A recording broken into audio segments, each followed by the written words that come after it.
തീർച്ചയായും ഞാൻ തിരിച്ചു വരാം. ഡോക്ടർ ഗോപകുമാർ, ഒരുപക്ഷെ ഈ ഘട്ടത്തിൽ ഞാൻ ഈ ചോദിക്കുന്ന ചോദ്യം സംബന്ധിച്ചിട്ടുള്ള ഒരു കൺക്ലൂഷൻ അല്ലെങ്കിൽ ഒരു അനുമാനം എത്തുക വളരെ ഏർലി ആയിരിക്കും. എന്നിരുന്നാൽ പോലും ഇലക്ട്രൽ പൊളിറ്റിക്സിൽ ഇത്തരത്തിലുള്ള ഒരു മൂവ്മെന്റ് അല്ലെങ്കിൽ ഹസാരെ മൂവ്മെന്റോ അതിന്റെ ചലനങ്ങൾ അത് സൃഷ്ടിക്കുന്ന മാറ്റങ്ങൾ എത്തരത്തിലുള്ളതായിരിക്കും? താങ്കളെ പോലുള്ള ഒരാൾ അതിനെ എങ്ങനെ നോക്കിക്കാണുന്നു എന്നറിയാനുള്ള ആകാംക്ഷയുണ്ട് ഡോക്ടർ ഗോപകുമാർ.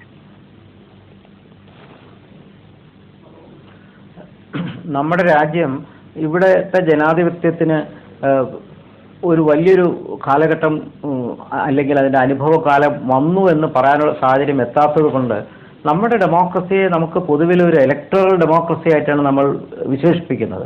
ഒരു സബ്സ്റ്റാൻറ്റീവ് ഡെമോക്രസി ആയിട്ടുള്ളൊരു സാഹചര്യം വന്നിരുന്നെങ്കിൽ ഇത്തരം പ്രശ്നങ്ങൾ ഉണ്ടാവില്ലായിരുന്നു. നിയമവാഴ്ചയും അഴിമതിയുടെ കാര്യങ്ങളിലെല്ലാം നിയന്ത്രണം ഉണ്ടാകുമായിരുന്നു, നിയമവാഴ്ച ശക്തിപ്പെടുമായിരുന്നു, ജനാധിപത്യത്തിന് വേറെ ഒരുപാട് ഓപ്പർച്യൂണിറ്റീസ് ഉണ്ടാകുമായിരുന്നു. പക്ഷെ അത്തരം രീതിയിൽ നമ്മൾ വളരാത്തത് കൊണ്ടാണ് ഇത്തരം പ്രസ്ഥാനങ്ങൾ ഇടയ്ക്കിടെ വരികയും പോവുകയും ചെയ്യുന്നത്.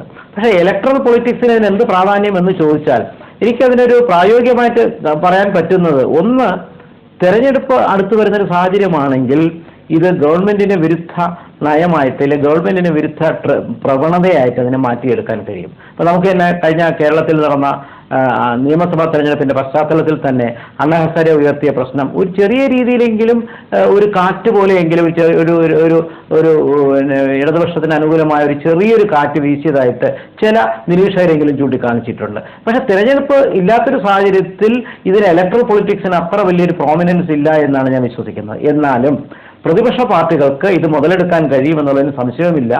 ഗവൺമെന്റ് വിരുദ്ധ വികാരം സസ്റ്റെയിൻ ചെയ്യാൻ പറ്റും. അങ്ങനെ പറയുമ്പോൾ ഒരു കാര്യം പറയാതിരിക്കാൻ നിർവാഹമില്ല. മുഖ്യ പ്രതിപക്ഷ പാർട്ടികളെല്ലാം തന്നെ ഗവൺമെന്റിനെതിരെയുള്ള സമരങ്ങൾ നടത്താൻ അവരുടേതായിട്ടുള്ള ക്യാമ്പയിനോ മൂവ്മെന്റ്സിനോ കഴിയാതിരിക്കുകയും അവർക്ക് അതുപോലുള്ള ക്രെഡിബിലിറ്റി ഇല്ലാതിരിക്കുകയും ചെയ്യുന്ന ഒരു സാഹചര്യത്തിലാണ് ഇത്തരം പ്രസ്ഥാനങ്ങൾ സിവിൽ സൊസൈറ്റി മൂവ്മെന്റ്സ് ശ്രമിക്കുന്നതെന്ന് ആലോചിച്ച് നോക്കണം.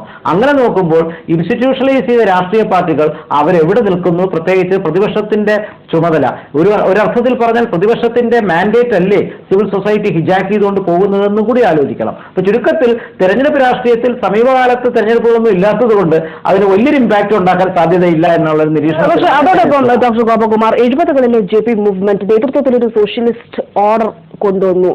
ഒരുപക്ഷെ നിതീഷ് കുമാറിന്റെയും ലാലു പ്രസാദ് യാദവിന്റെയും ഒക്കെ രൂപത്തിൽ ആ രീതിയിൽ ഏതെങ്കിലും തരത്തിൽ ഉള്ള ചില മാറ്റങ്ങൾ പ്രതീക്ഷിക്കപ്പെടേണ്ടതുണ്ട്.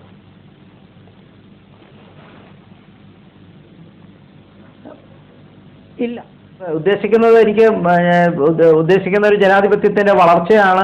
ആ നിലയിൽ പൊളിറ്റിക്സിൽ ഡിസെന്റിന്റെ വളർച്ചയാണ് ഉദ്ദേശിക്കുന്നതെങ്കിൽ ആ രീതിയിൽ ഡെമോക്രസിയിൽ നമ്മൾ ഇല്ലെങ്കിൽ തന്നെയും ഡിസെന്റിന്റെ വോയിസ് ശക്തമാണല്ലോ. 70കളിലല്ലല്ലോ നമ്മളിപ്പോൾ നിൽക്കുന്നത്, 40 വർഷം കഴിഞ്ഞില്ലേ. അപ്പൊ ആ നിലയിൽ നമ്മുടെ ജനാധിപത്യം അതിൽ കൂടുതൽ ശക്തിപ്പെട്ടു. എത്രയോ ഭരണമാറ്റങ്ങൾ ഈ 70 ശേഷം ഈ നാട്ടിൽ ഈ രാജ്യത്തുണ്ടായി, സംസ്ഥാനങ്ങളിലുണ്ടായി. അപ്പൊ അതുകൊണ്ട് അത്തരത്തിലൊരു മാറ്റം ഉണ്ടാകുന്നില്ല. പക്ഷെ വീണ ഉദ്ദേശിച്ചത് 75 ചെന്നെത്തിയ അടിയന്തരാവസ്ഥയിലേക്ക് എത്തുമോ എന്നുള്ളൊരു ചോദ്യമാണെങ്കിൽ തീർച്ചയായിട്ടും അത്തരമൊരു സാഹചര്യത്തിലേക്ക് വഴുതിപ്പെടാതിരിക്കാൻ നമ്മൾ ശ്രദ്ധിക്കണം. കാരണം അരാജകത്വത്തിലേക്ക് എത്തുന്നത് ഒരിക്കലും നല്ല കാര്യമല്ല. അത്തരത്തിൽ അഴിമതിയെക്കുറിച്ച് ജനങ്ങൾക്ക് ആക്ഷേപമുണ്ടെങ്കിൽ അതിനെതിരെ വിശ്വാസപൂർവമായ കാര്യങ്ങൾ ഗവൺമെന്റ് ചെയ്താൽ ഗവൺമെന്റിന് തിരിച്ച് വിശ്വാസം പിടിച്ചെടുക്കാവുന്നതാണ്. പക്ഷെ അതിന് വൈകാതിരിക്കുന്നതാണ് നല്ലത്. എന്തായാലും ജനാധിപത്യത്തിന് പൊതുവിൽ നോക്കുമ്പോൾ ഇത്തരം പൗരസമൂഹങ്ങളുടെ ഇടപെടൽ നല്ലതാണ്. പക്ഷെ പൗരസമൂഹങ്ങൾ തന്നെ അവരുടെ പരിമിതി ഓർക്കുന്നതും നല്ലതാണ്. കാരണം ഒരു പരിധിക്കപ്പുറം അവർക്ക് സ്പേസ് ഇല്ല എന്നും കൂടി അവരാലോചിക്കാം. അവസാനമായി അനീഷ് തില്ലങ്കേരി, ഹസാരെ 74 വയസ്സുള്ള ഒരാൾ 15 ദിവസത്തേക്ക് സമരത്തിന് അനുമതി കൊടുത്തു എങ്കിലും ചില കോൺഗ്രസ് നേതാക്കൾ രഹസ്യമായെങ്കിലും മാധ്യമങ്ങളോട് പറഞ്ഞത് 4-5 ദിവസത്തിന് അപ്പുറത്തേക്ക് സമരം ചെയ്യാൻ അദ്ദേഹത്തിന്റെ ആരോഗ്യസ്ഥിതി കൊണ്ട് അദ്ദേഹത്തിന് ആവില്ല എന്നാണ്. അങ്ങനെയാണെങ്കിൽ അദ്ദേഹം ആശുപത്രിയിലേക്ക് മാറ്റപ്പെടുകയോ മറ്റോ ചെയ്താൽ സമരത്തിന്റെ ഭാവി ഇത് സംബന്ധിച്ചിട്ടുള്ള തീരുമാനങ്ങൾ എന്താണ്?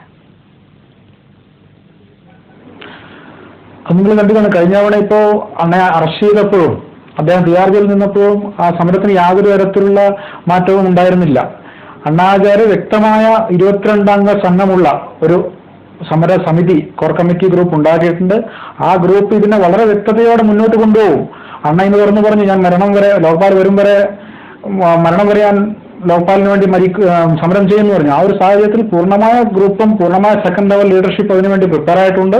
സമരം അണ്ണ ഹോസ്പിറ്റലൈസ് ആയതുകൊണ്ടോ അണ്ണ മാറിയൊന്നു അസുഖമായതുകൊണ്ടോ സമരത്തിന് യാതൊരു തരത്തിലുള്ള പിന്നോട്ട് പോകേണ്ട യാതൊരു ആവശ്യവും ഉണ്ടാവില്ല. വളരെ ശക്തമായി തന്നെ മുന്നോട്ട് പോകാൻ വ്യക്തമായ നമുക്ക് നേതൃത്വമുണ്ട് എന്നാണ് ഉറച്ച വിശ്വാസം. ചർച്ച അവസാനിപ്പിക്കേണ്ടതായിട്ടുണ്ട്. വളരെ നന്ദി Shri Aneesh Thillankeri, Shri Maya Shanavas, doctor T N Seema, doctor Gopakumar ഈ ചർച്ചയിൽ പങ്കെടുത്തതിന്. അണ്ണാ ഹസാരെ സംഘവുമായി ചർച്ച നടത്താൻ തയ്യാറാണെന്ന് കോൺഗ്രസ് കോർ കമ്മിറ്റി. ചർച്ചയ്ക്ക് ഹസാരെയാണ് മുന്നോട്ട് വരേണ്ടതെന്നും കോർ കമ്മിറ്റി. നേരത്തെ സർക്കാരുമായി ചർച്ചയ്ക്ക് തയ്യാറാണെന്ന് ഹസാരെ സംഘം അറിയിച്ചിരുന്നു. അഴിമതിക്കെതിരെ ഈ മാസം 23-ന് രാജ്യവ്യാപക പ്രതിഷേധം സംഘടിപ്പിക്കാൻ